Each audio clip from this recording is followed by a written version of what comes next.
Opinions and stories around the game we love, told by your favorite storytellers. Stay up to date with all things cricket. Subscribe to Cricbuzz's YouTube channel and press that bell icon now. It's Cricbuzz Chatter, Adam Collins and Mike Hussey ahead of the fourth test match in this Ashes series between Australia and England. The urn might have been wrapped up. Australia did it in straight sets so convincingly at Melbourne last week. But Huss, a test match is a test match. An Ashes test match is indeed an Ashes test match. And we're back at Sydney a week later. And I suppose the main talking point across those long 8 days has been how many people have fallen to COVID. Travis Head won't play this week. No change to the England team on that basis, but there have been 10 people in their broader camp fall victim to the COVID-19 virus. It has put us on tenterhooks somewhat, hasn't it?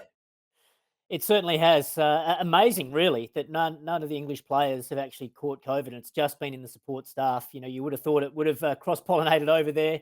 And yeah, with Travis Head, he'll feel horrible about it, really. He's been batting quite well in this series. He's already got 150 to his name, so he'll be desperately disappointed to be missing out on this test, and it opens up an opportunity for Usman Khawaja. And even on the Aussie camp, it's amazing that none of the other support staff or players have got it from Travis Head. So because they spend every day with each other, in and out of each other's pockets. So I'm really surprised that there aren't more cases at this stage within the two camps.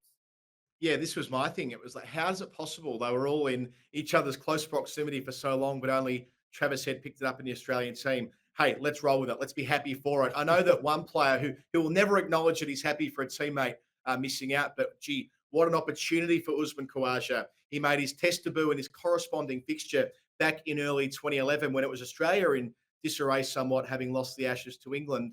11 years on, a fascinating career, 35 years of age, a former teammate of yours, and gets a chance to put his baggy green on again for the first time in 2.5 years. Yeah, well, it's an amazing story, really. I think coming into this series, it was a real 50-50 call, whether the selectors would go Usman Khawaja or Travis Head. They decided to go for the younger player, and it paid off. Travis Head 150 odd in the first test match, and everyone was, clapping and saying well done to the selectors.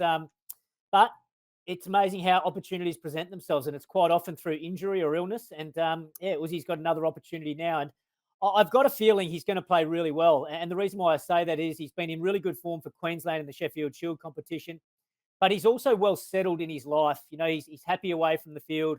He's a father now. He's very settled mentally. He knows his own game really well, and he's very comfortable with himself as a person. So I believe he's in the sweet spot, really, to be playing his best cricket. And if he can get going, he might be hard to stop. And I think there's an extra carrot there for Usman Khawaja to play well too, because the Australians, their next tour is to Pakistan, and that's where his heritage is from. And I know he'll be desperately keen to be on that trip and to play in Pakistan. So I think there'll be a little bit of extra motivation for someone like Usman Khawaja. Oh, absolutely. And you and I were on that tour in 2018, Huss, when he played his career-defining innings at Dubai, albeit a neutral venue. But as you say, with 9 test matches in Asia in 2022 for Australia, they travelled to Pakistan, to Sri Lanka, and to India in the Australian spring or the southern spring. So a great chance for him to stake a claim back on his home ground in Sydney. I know he plays for Queensland these days, but he'll always be a Sydney boy. There was consideration, according to George Bailey, to play a second spinner. I had a look at the pitch today with my binoculars on. It looks fairly green. It always looks green the day before, but it tends to be quite flat here in Sydney. I suppose there was an argument for playing Schwepson on a similar basis to Khawaja with those test matches coming up in Asia. There'll never be a good time to play 2 spinners in Australia with the pitches the way they currently are, but they've elected to go with the same bowling lineup that did so well in Melbourne last week. So Schwepson will have to wait for Pakistan. Yeah, and I think it's the right call. You know, as you mentioned, there's grass on the pitch, and it's not the traditional Sydney pitch that we're used to from 10 or 15 years ago, where it did turn prodigiously. It's not like that anymore. Even Nathan Lyon has come out saying that, you know, he finds it quite difficult sometimes bowling there. There's not as much assistance as there used to be. So I think the selectors have got it right. And you don't just give someone a test match because you want to try him out and give him a bit of a go. You know, that's not what playing test cricket's all about. You're playing the best team you possibly can to win that game. I wouldn't be expecting the Australians to let the foot off the pedal whatsoever. They want to, they want to keep playing well and keep the momentum going forward. And Pat Cummins mentioned that as so far as after the last test match in Melbourne, saying, well, the next couple of matches can define what they look like in the future as a team and define their identity to a certain degree. So I don't think they'll be looking to relax whatsoever. They'll be wanting to put in another good performance, and yeah, I think it's the right call. If Josh Hazelwood was fit, then he would have come straight back into the team. But he's obviously not 100%, and how can you how can you leave out Scott Boland after his performance in Melbourne?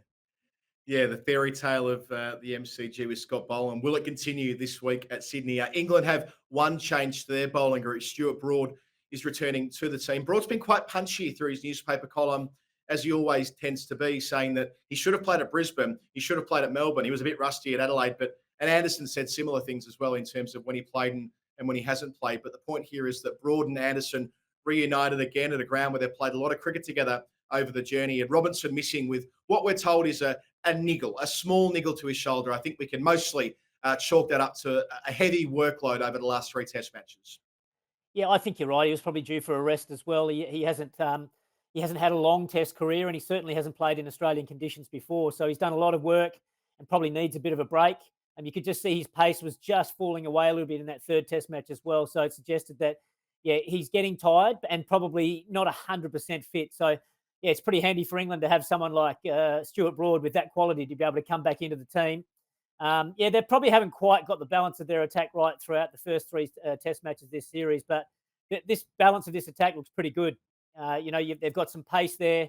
They've got the spin option of Leach, and then they've got the two legends of English cricket, really, in Broad and Anderson, and then obviously Ben Stokes can help out as well. So it looks a really good attack, and I'm sure they'll challenge the Australians because these guys are a proud bunch of players, and they're proud of their country, and I know they'll want to put in a good account of themselves and really show some fight in this fourth Test. Yeah, one last hurrah for Anderson and Broad. It's a ground where Anderson's had a fair bit of success over the years as well, thinking back to 10-11 where he took 8 wickets in that Test. Thinking of the England team more broadly and the structure, there's been endless newspaper columns devoted to the structure of English cricket. Understandably so, after what's happened in the first three Tests of this series. We spoke about the environmental factors about this series and the structural systemic factors that are plaguing the game as well. But all the responsibility comes back to Joe Root in these situations, don't they? I mean, he's 10,000 miles from home. He's steering the ship perhaps towards another 5-0 loss in Australia. The sort of pressure he'd be under. And look, he's not naive to the fact that they have to show something here, or it might be his head on the block. However unfair that might be after making 1,708 runs last year and doing everything he could do personally as a batter. Yeah, I think it'd be incredibly unfair, and the amount of pressure and load that he's carrying on his shoulders is unbelievable. He's obviously doing it with the bat. There's been, some criticism of his tactics at various stages, but I just think that these sort of emotional decisions should not be made in a hurry. There's so many reasons for a team maybe not performing at their best, and some of them have been well documented. I think you can't underestimate the effect that 2 years worth of living in a bubble that can put a big strain on any team and any individuals playing. That's going to have an effect on your performance after a while. I think, yeah, rightly so. They need to look at how much importance they've given to Test cricket over the last few years. That they made a point after the 2015 50-over World Cup to put a big focus in one-day cricket and white ball cricket. And wow, they've done a fantastic job with that.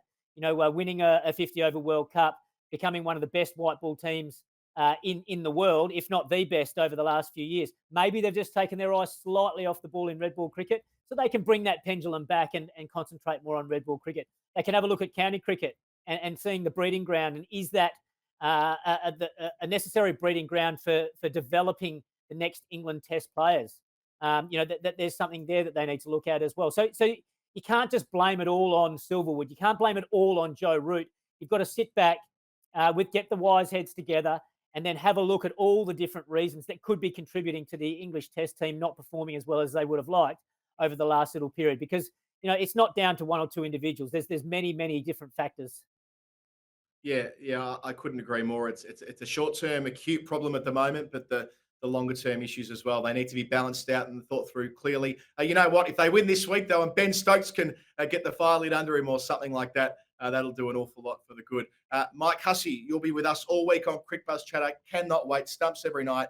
Between times, follow it all on the scorecard and on the blog. And we'll be with you after play to tell you how it all went down at the SCG, where we will both be throughout the course of the week. Until then, good night.